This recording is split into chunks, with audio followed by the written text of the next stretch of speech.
ఆధ్యాత్మ రామాయణంలో అయోధ్యకాండలో 6th సర్గాలో 15 శ్లోకాల నుంచి గుహుడు లక్ష్మణుడు మాట్లాడుకుంటున్నారు. రాముడు సీత ఏమో కింద ఆ దర్భల మీద కుశగ్రాస మీద పడుకుని ఉన్నారు. వాళ్ళిద్దరికీ కాపలాగా వీళ్ళిద్దరూ ఉన్నారు.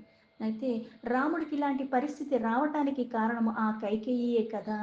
ఆవిడ చెప్పిన మాటలకి ఆ దశరథుడు కూడా, ఆ మహారాజు కూడా అందులోకి వెళ్ళిపోయిన కారణంగానే రాముడికి ఇట్లాంటి పరిస్థితి వచ్చింది అని. దానికి లక్ష్మణుడు మళ్ళీ వివరించి చెప్తున్నాడు. మన జీవితంలో వచ్చే ఈ కష్టాలు కానీ సుఖాలు కానీ ఇవేవన్నా సరే ఎవరో కారణంగా అనిపిస్తుంది, కానీ నిజానికి ఇదంతా కూడా కర్మ పాశాల్లో బంధింపేసేది. ఎవరు దేనికి కారకులు కాదు, మనం చేసుకున్నవే మనకి లభిస్తూ ఉంటాయి అని. తస్మాద్ధైర్యేణ విద్వాంసా ఇష్టానిష్టోపపత్తిషు న హృష్యంతి న ముహ్యంతి సర్వం మాయేతి భావనాత్. అందుకే విద్వాంసులు ఏం చెప్తారంటే అంతయు మాయయే. అంటే ఈ మాయామోహాల కారణంగా ఇది జరుగుతున్నట్టుగా, దీనికి కారణం అదన్నట్టుగా మనకి అనిపిస్తుంది, కానీ వాస్తవానికి అది కాదు. అందుకే ఇది అంతా మాయా. మనకి ఇష్టమైనవి లేదా నచ్చనివి ఏదన్నా మనకి ఇష్టమైనది లభిస్తే ఏమో అతిగా ఆనందపడిపోతాం. మనకి నచ్చనిది ఏదన్నా మనకి లభిస్తే మనకి చాలా బాధగా ఉంటుంది. పైగా ఇవన్నీ కూడా మళ్ళీ తీవ్రంగా ఉంటాయి. అంటే ఆనందం వచ్చినా అతిగానే ఉంటుంది, బాధ వచ్చినా అతిగానే మనం స్వీకరిస్తాం, కానీ సమభావ స్థితిలో ఉండము. పైగా ఏదన్నా సరే వచ్చిపోయే సుఖం వస్తున్నప్పుడు ఆ సుఖాల మధ్యలో దుఃఖం మొదలైపోతుంది. అలాగే దుఃఖకాలం నడుస్తున్నప్పుడు ఆ దుఃఖాల మధ్యలో కూడా సుఖము మొదలైపోతుంది. ఆ బురద నీరులాగే ఎప్పుడూ కలిసి ఉంటాయని కూడా ఒక ఉదాహరణ దీనికి ముందు చెప్పాడు. గుహలక్ష్మణయోరేవం భాషతోర్విమలం నభః బభూవ రామः సలీలం స్పృష్ట్వా ప్రాతః సమాహితః. గుహుడు మరి లక్ష్మణుడు ఇట్లా మాట్లాడుకుంటూ రాత్రి అయిపోయింది, వేకువజామున అయ్యనే అయ్యింది. అరుణోదయ కాలానికే మళ్ళీ శ్రీరాముడు యథావిధిగా లేచాడంటే అక్కడ అన్ని భోగాలతో ఉన్నప్పుడు కూడా ఎలాంటి విధులు రోజు చేస్తూ ఉన్నాడో ఇప్పుడు అన్నీ వదిలేసి ఉన్నా సరే అవి మాత్రం ఎక్కడా మానలేదు. అంటే మనకి సాధారణంగా ఏం చేస్తామంటే బాగా సంతోషం వచ్చినా కొన్ని మానేస్తాం, బాగా బాధ వచ్చినా బాధల్లో చేయలేదు అంటాం. అంటే ఏదొచ్చినా సరే చెయ్యాల్సింది చెయ్యకుండా కూడా మనం వదిలేస్తూ ఉంటాము. అంటే దీనికి తీవ్రతకి మనం లోబడిపోతున్న కారణంగా. కానీ రాముడు మళ్ళీ యథావిధిగా ప్రాతకాలం లెగటం ఆచమించి మళ్ళీ అప్పుడు చెయ్యవలసిన కాలక్రియాలన్నీ కూడా చక్కగా నిర్వహించేసుకున్నాడు.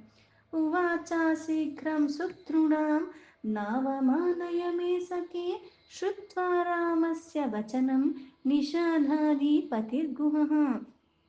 వెంటనే గుహుడుతో రాముడు, మిత్రమా, మా కొరకు త్వరగా ఒక మంచి నావని నువ్వు సిద్ధపరుస్తావా అని అడిగాడు. స్వయమేవ దృఢం నావా మానినాయ సులక్షణం స్వామిన్నారుహ్యతాం నౌకా సీతయా లక్ష్మణేన చ. రాముడి మాటలు వినగానే నిషాదరాజైన గుహుడు స్వయంగా చాలా చక్కనిది, దృఢమైన ఒక నావను తీసుకొచ్చి, స్వామి, సీతా లక్ష్మణ సమేతులై ఈ నావని మీరు ఎక్కండి అని చెప్పాడు. వాహయే జ్ఞాతిభిः సార్ధమహమేవ సమాహితః తతేతి రాఘవః సీతామారోప్య శుభలక్షణం. అయితే వాళ్ళని ఎక్కమని చెప్పి నేను నా బంధువులతో కలిసి స్వయంగా చాలా జాగ్రత్తగా ఈ నావను నేను నడిపిస్తాను అని రాముడికి చెప్పాడు. దానికి రాముడు కూడా అంగీకరించి ముందుగా శుభ లక్షణాలన్నీ కలిగి ఉన్న సీతని నావెక్కిచ్చాడు రాముడు. గుహస్య హస్తావాలంభ్య స్వయం చారోహదచ్యుతః ఆయుధాధీన సమారోప్య లక్ష్మణో ఆప్యరు రోహచ. సీతనెక్కించిన తర్వాత రాముడు కూడా గుహుని చెయ్యని సాయం తీసుకుని ఆయన కూడా ఆ నావెక్కాడు. తర్వాత ఆయుధాలన్నీ కూడా పడవలో ఎక్కించిన తర్వాత చివరన లక్ష్మణుడు కూడా ఆ నావ ఎక్కాడు. గుహస్త్వాన్ వాహయామాస జ్ఞాతిభిः సహితః స్వయం గంగా మధ్యే గతా గంగాం ప్రార్థయామాస జానకి.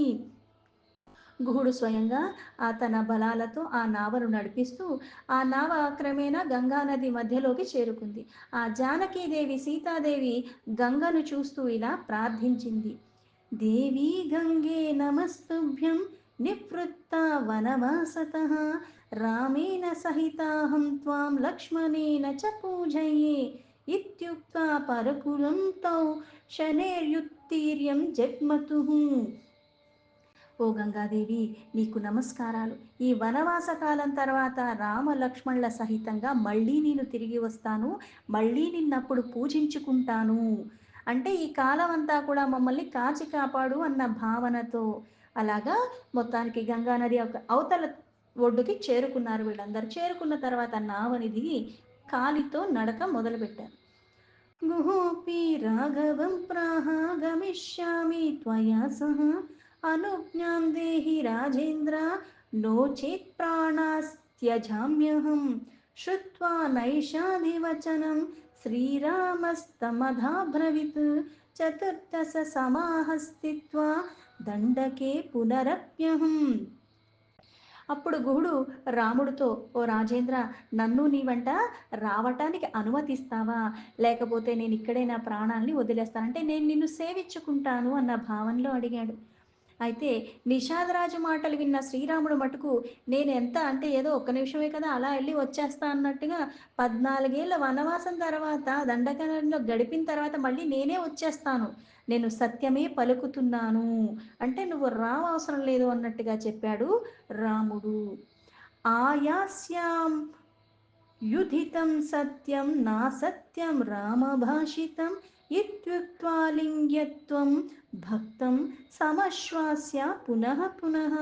నేను సత్యాన్నే పలుకుతున్నాను, 14 సంవత్సరాల వనవాసాన్ని గడిపిన తర్వాత నేను తిరిగి వచ్చేస్తాను. ఇలా రాముడు మాట ఎప్పుడూ కూడా అసత్యము కానే కాదు. ఒక మాట చెప్పాడు అంటే చెప్పినట్టుగానే చేస్తాడు. ఏదో పబ్బం గడుపుకోవటానికి, లేకపోతే ఆ సమయానికి ఏదో చెప్పాలి కదా అన్నట్టుగా ఎప్పుడూ చెప్పడు. చేసేదే చెప్తాడు. చెప్పిన దానికి కట్టుబడి ఉండే చేస్తూ ఉంటాడు. ఇలా పలికిన రాముడు ఆ భక్తుడైన గుహుడికి ఊరట కలిగించటానికి దగ్గరికి తీసుకున్నాడు. నివర్తయామాస గుహం సోపీకృత్యాచ్ఛేద్యయో గుహం తతో రామస్తు వైదేహ్య లక్ష్మణేన సమన్వితః. మరలా ఓదారుస్తూ అప్పుడు వీడ్కొల్పు చెప్పాడు రాముడు గుహుడికి. తర్వాత నిషాదరాజైన గుహుడు కూడా అతి కష్టం మీద ఇంటికి తిరుగుముఖం పట్టాడు. భరద్వాజాశ్రమపదం గత్వా బహిరుపస్థితః తత్రేకం వటుకం దృష్ట్వా రామః ప్రాహ చ హే వటు. తర్వాత ఆ సీత లక్ష్మణుల సహితంగా రాముడు బయలుదేరుతూ ఇలా నడుస్తూ వాళ్ళు భరద్వాజ ముని యొక్క ఆశ్రమానికి చేరుకున్నారు. అక్కడికి వెళ్ళి నిలబడి అక్కడ ఒక బ్రహ్మచారిని చూసి ఆ రాముడు ఆ బ్రహ్మచారితో, రామో దశరథి సీతా లక్ష్మణాభ్యాం సమన్వితః ఆస్తే బహిర్వనస్యేతి హ్యుచ్యుతాం ముని సన్నిధౌ. ఆ బ్రహ్మచారితో రాముడు ఇలా చెప్పాడు, దశరథ మహారాజు యొక్క కుమారుడైన శ్రీరాముడు సీతా లక్ష్మణ సమేతంగా వచ్చి ఈ ఆశ్రమం బయట నుంచున్నాడు అని ఆ మునివర్యుకి చెప్పండి అని చెప్పాడు రాముడు ఆ బ్రహ్మచారికి. తచ్చుత్వా సహసా గత్వా పాదయోః పతితో మునిః స్వామిన్ రామః సమాగత్య వనాద్ బహిరవస్థితః. అతడు ఆ మాటలు విని చాలా హడావిడిగా ఆ ముని పాదాల మీద పడిపోయి, గురుదేవా, శ్రీరాముడు వచ్చి ఆశ్రమం బయట నిలిచి ఉన్నారు అని చెప్పాడు.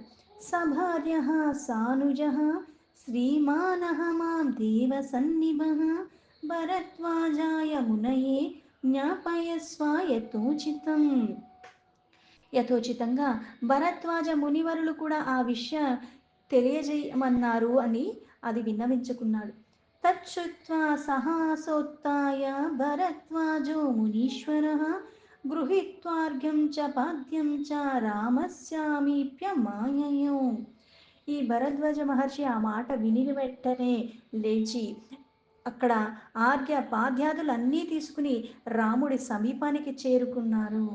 దృష్ట్వా రామం యథాన్యాయం పూజయిత్వా సలక్ష్మణం అహమే పర్ణశాలాంభో రామ రాజీవలోచన. రాముణ్ణి చూసి ఆ భరద్వాజముని లక్ష్మణుని సహితంగా యథావిధిగా పూజించుకుని అప్పుడు ఇలా అన్నారు, రామ, ఓ రాజీవనేత్ర, రానైనా, ఓ రఘునందన, నీ చరణ రేణువులతో నా పర్ణశాలని పవిత్రం చెయ్యునైనా. ఆగచ్చ పాదరజస పునీః రఘునందన ఇత్యుక్తోట జమానీయ సీతయా సహ రాఘవౌ భక్త్యా పునః పూజయిత్వా చకారాతిథ్యముత్తమం అద్యాహం తపసః పారం గతోస్మి తవ సంగమాత్.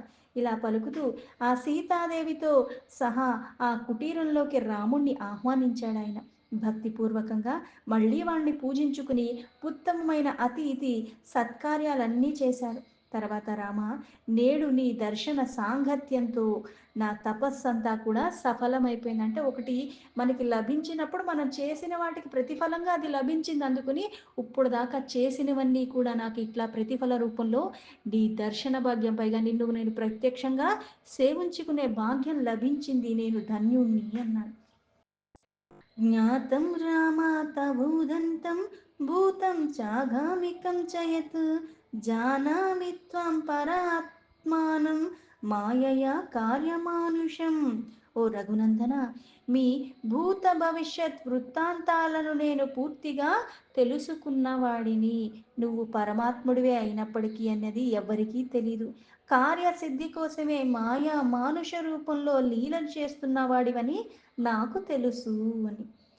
యథర్థమవతీర్ణోసి ప్రార్థితో బ్రాహ్మణపురా యథర్థం వనవాసస్తే యత్కరిష్యసి వైపురః. పూర్వకాలంలో బ్రహ్మ విష్ణు అంటే ఇలా విష్ణు రూపంలో ఉన్నది నువ్వు, కానీ ఇప్పుడు పూర్వకాలంలో బ్రహ్మ ఎప్పుడైతే నిన్ను ప్రార్థించాడో మళ్ళీ దేనికోసం, మళ్ళీ వాళ్ళ బాధలు తొలగించటానికి. అందుకే అలా ప్రార్థించగా మళ్ళీ నువ్వు ఇలా అవతరించావు. అందుకే ఇక్కడ ఈ వనవాసము ఇలా విధింపబడిందో. జ్ఞానామి జ్ఞానదృష్టాహ్యం జాతాయ త్వదుపాసనాత్ ఇతః పరం త్వాం కిం వక్ష్యే కృతార్థోహం రఘుత్తమ. యస్త్వాం పశ్యామి కాకుత్సం పురుషం ప్రకృతేః పరం రామస్తమభివాద్యాః సీతా లక్ష్మణ సంయుతః. అంటే ప్రతీదీ కూడా విధి లిఖితము, దాన్ని ఎవరు మార్చలేరు. పైగా ఒకటి కారణంగా కనిపిస్తుంది కానీ కొన్ని మళ్ళీ లీలల్లో భాగము. అందుకే ఇప్పుడు నువ్వు ఆ బ్రహ్మ యొక్క ప్రార్థన మేరకే ఇలా అవతరించావు. పైగా ఈ వనవాసము మళ్ళీ విధింపబడిన, అంటే ఇంకా ముందు మీరు ఏమి చేస్తారో, అంటే దీనికి ముందు అంటే నువ్వు పుట్టక ముందు ఏ లీల కారణంగా మళ్ళీ ఆ రామావతారంలో నువ్వు జన్మించావో, తర్వాత మళ్ళీ ఇప్పుడు ఈ వనవాసం అన్న క్రతువు మళ్ళీ దేని కారణంగా నీకు లభించిందో, అంటే భూత భవిష్యత్ వర్తమాన, జరిగిపోయింది, జరుగుతున్నది, జరగబోయేది, ఈ మూడు కూడా జ్ఞాన దృష్టితో నేను చూశాను. అది కూడా ఇదంతా కూడా నీ యొక్క ఉపాసన ద్వారానే నాకు ఆ జ్ఞాన దృష్టి లభించింది. అందుకు నేను మొత్తం తెలుసు నాకు.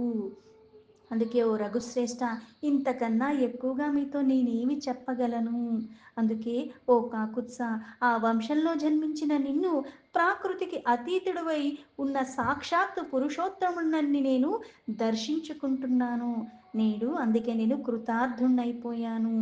అప్పుడు సీతాలక్ష్మణ సమేతుడైన శ్రీరామచంద్రుడు ఆ మునీంద్రుడికి మళ్ళీ నమస్కరించాడు. ఇప్పుడు అన్నీ నాకు తెలుసు, నువ్వు మళ్ళీ విష్ణువి పరమాత్మ విన్నప్పుడు మళ్ళీ రాముడు ఆయనకి వెళ్ళి నమస్కరించటం ఎందుకంటే మానవ అవతారంలో ఉన్నాడు కాబట్టి. ఎలా అయితే నువ్వు ఎన్ని విద్యలు నేర్చుకున్నా సరే నీ కులధర్మం ఏమిటి, దాన్ని తగ్గట్టుగా నువ్వు ఆచరిస్తే అది నీకు వృద్ధి సిద్ధి రెండూ తెస్తుంది. అలాగే ఇక్కడ మానవ మాత్రుడిగా ఉన్నాడు కాబట్టి ఈ మునికి చక్కగా నమస్కరించాడు రాముడు.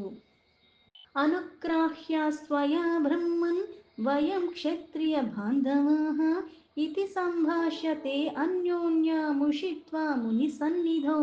ఓ బ్రాహ్మణోత్తమ, మేము క్షత్రియ కులమునందు జన్మించాము, అందువలన మీ కృపకు పాత్రులము.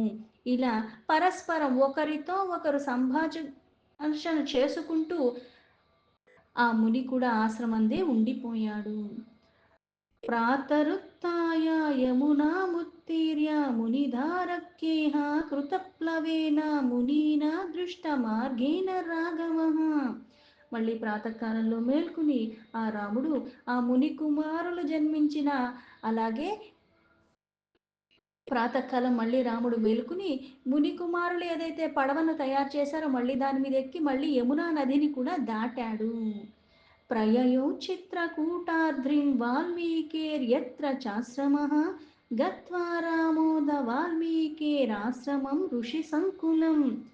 అయితే ముందు భరద్వాజ, తర్వాత వాల్మీకి ముని దగ్గరికి వెళ్ళటానికి ఇక్కడ ఈ శిష్యులు చేసిన ఆ నావని ఎక్కాడు. ఆ నావని ఎక్కిన తర్వాత మళ్ళీ యమున తీరాన్ని కూడా దాటిన తర్వాత అక్కడ మళ్ళీ ఆ ఆశ్రమం ఋషి గణముల చేత నిండిపోయి ఉన్నది. వాల్మీకి ఆశ్రమం మొత్తానికి ఆ ఆశ్రమానికి చేరుకున్నాడు మళ్ళీ చిత్రకూటం దగ్గర.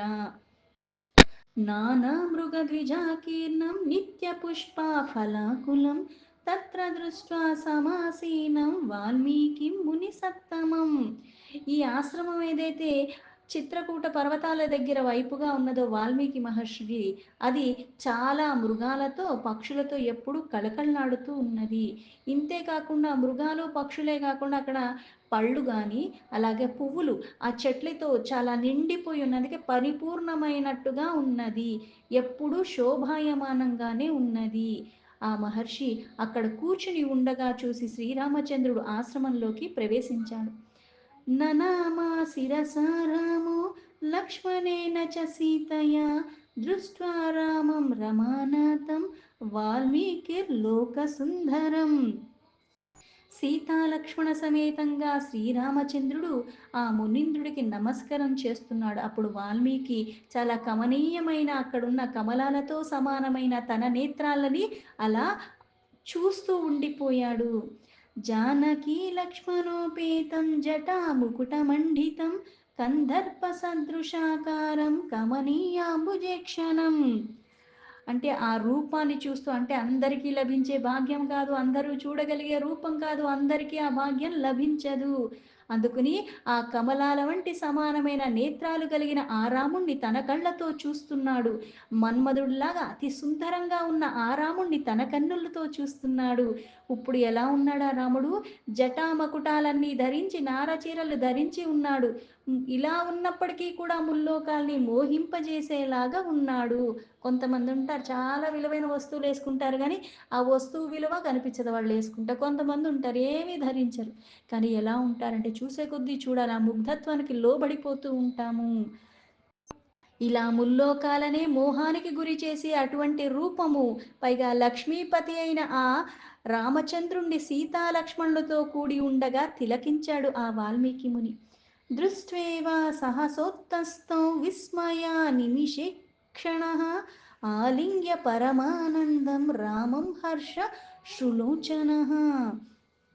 వారిని చూడగానే వాల్మీకి ఒక్కసారిగా లేచాడు. ఆయన కన్నుల నుంచి, అంటే ఇక్కడ ఆశ్చర్యంతో కూడుకున్న ఆనందంతో కూడా మనకి కళ్ళల నుంచి నీళ్ళు వస్తుంటాయి. అలా రెప్పపాటు లేకుండా అలా ఆశ్చర్యానికి లోడిపోయి వాళ్ళ ముగ్గురిని చూస్తూ ఉన్నాడు. అలా నిలిచినిపోయాడు. ఆయన కళ్ళల్లోంచి అలా నీరు ఆరువారుగా అంటే అలా కారిపోతూనే ఉన్నది ఆనంద బాష్పాలు. పూజయిత్వా జగత్పూజ్యం భక్తార్య ఆర్ఘ్యాదిభిరాధృతః ఫలమూలేహ సమాధుర్యేర్ భోజయిత్వా చ లాలితః. అంతటా వాల్మీకి ఆనందంతో ఇలాగ పొంగిపోయి ఒక్కసారిగా పరమ ఆనంద స్వరూపుడైన శ్రీరామచంద్రుని ఒక్కసారిగా కౌగిలించుకున్నాడు, ఆలింగనం చేసుకున్నాడు ఆయన. అలాగే భక్తిభావంతో సకల లోక పూజ్యుడు ఆ పరమాత్ముడైన శ్రీరాముడికి మళ్ళీ అతిథి మర్యాదలు ఇట్లాంటిది. అంటే నిజంగా మనకి ఎలా చెప్తా అంటే భక్తి పూర్ణంగా ఉన్నప్పుడు ఎలా ఉంటుందంటే అన్ని పరమాత్మ స్వరూపాలే. ఆ భక్తి భావంతో నువ్వు పూజిస్తున్నావు, అది లేనప్పుడు ఏమవుతుందంటే పరమాత్మ యొక్క సాన్నిధిలోనే ఉంటాము, కాకపోతే మళ్ళీ వికారాలకి లోబడేలాగా ఉంటావు. అంటే క్రతువు భక్తి భావంతో చేసినప్పుడు పరాకాష్ఠ స్థితికి నువ్వు వెళ్ళగలిగేలా అటువంటి సిద్ధి అన్నీ నీకు లభిస్తాయి. ఈ భక్తి లోపించిన కారణంగా మనం క్రతువులైతే చేస్తాం కానీ దాని ప్రతిఫలం మనం పూర్ణంగా పొందలేము. ఇక్కడ భక్తితో ఆయనకి ఆర్ఘ్యం పాద్యాదులు ఇవన్నీ చాలా ఆధారంగా ఇస్తూ పూజించుకున్నాడు ఆయన. ప్రేమతో వారికి మళ్ళీ మధురమైన కందమూల ఫలాదులు అన్నీ కూడా తినటానికి అన్నీ ఇచ్చాడు. వాత్సల్యంతో స్నేహంతో వాడిని ఎలా అయితే లాలిస్తారు, పిల్లల్ని లాలిస్తాం, ఇక్కడ పరమాత్మని లాలించటము, అవన్నీ చేశాడు ఆ వాల్మీకి ముని.